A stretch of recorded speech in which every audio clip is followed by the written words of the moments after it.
ninyong lahat. Ito pong number 74 sinasabi na ito daw po yung elements na inciting to sedition. So, batay po dyan sa sinasabi ninyo at sa napanood po nating video earlier, yung po bang ginawa ni VP Sara ay inciting to sedition?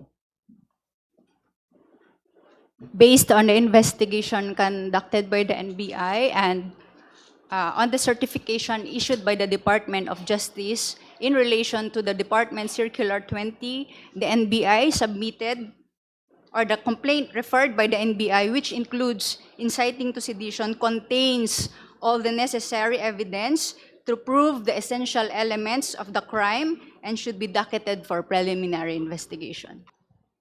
Agent Calilong, base po sa inyong affidavit of authentication of digital evidence na Annex A naman din po nitong affidavit of investigation, na-authenticate po ninyo yung video ng press conference ni VP Duterte noong November 23, 2024. Tama ba po?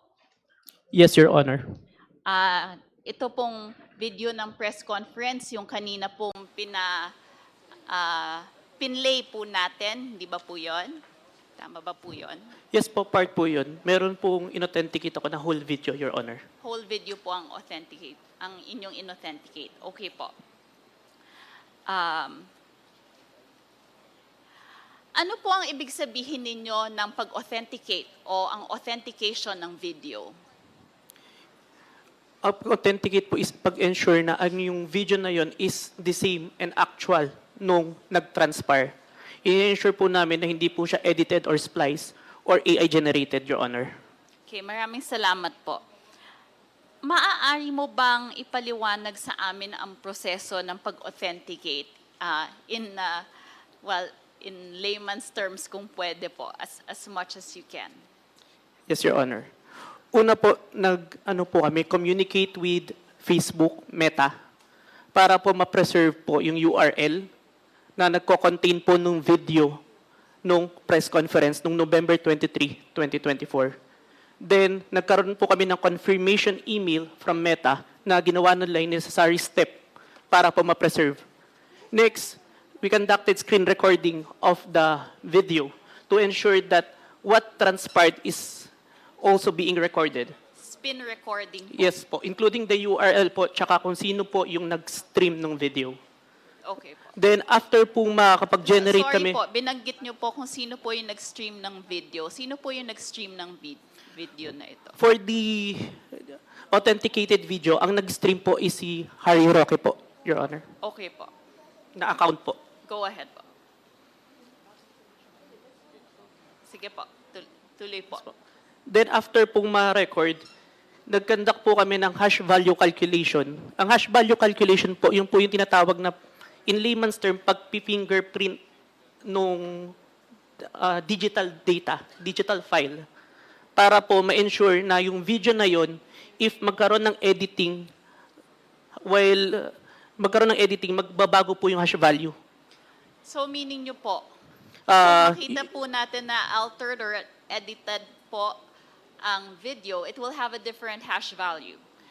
Yes, Your Honor. Mag-generate po ng different hash value if na-edit po yung video. Okay, go ahead po. Then after po nun, isinave po namin siya sa storage device and submitted as evidence, Your Honor. So you confirm po that you submitted a copy of the video that you authenticated to the Committee on Justice, and what we played earlier is the authenticated video. Yes, Your Honor. It's part of the authenticated video. Okay, tapos dahil dito po sa inyong proseso ng pag-authenticate, sigurado po tayo na hindi edited, altered, or AI yung video po na hawak po ninyo at pinasa niyo po sa amin. Yes, Your Honor. So kanina po, pinlay natin yung video, tapos tinanong po natin sa NBI kung yung batay ba sa video na yon ay inciting to sedition yung ginawa ni VP Sara, at ang sagot po nila is on the affirmative. Nakasite din po kasi yung usapin ng grave threats dun po sa kanilang affidavit. So tanong lang po sa NBI, batay po sa inyong affidavit investigation, yun po bang ginawa ni VP Sara, grave threats po ba yon? Base po sa ebidensya na nakalap ng NBI at na-submit po sa Department of Justice for the purpose of preliminary investigation, ang naging findings po ng NBI, the acts of the Vice President constitutes grave threats. So inulit ko lang po. So sinasabi po ng NBI, yung ginawa na yun ni VP Sara sa napanood nating video ay inciting to sedition at grave threats. May nabanggit din po kayo sa page 28, reasonable certainty of conviction for VP Sara for inciting to sedition and grave threats. Ano pong ibig sabihin ng reasonable certainty of conviction para po sa ating mga tagapanood?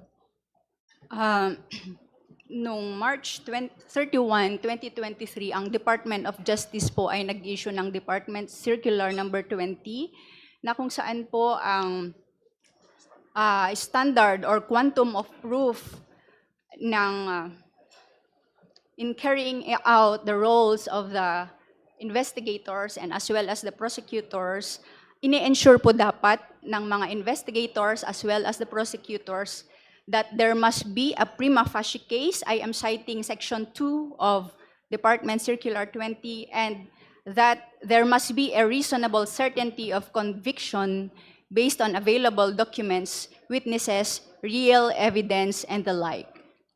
Thank you, Madam Chair. Just a very brief manifestation before I yield the time to the next member of the committee. Mahalagang paalala po, huwag nating ugaliing pagbantaan ang buhay ng kahit sino man. Krimen po yun. And we were expecting that the Vice President knows this. The threat alone is a separate crime from homicide.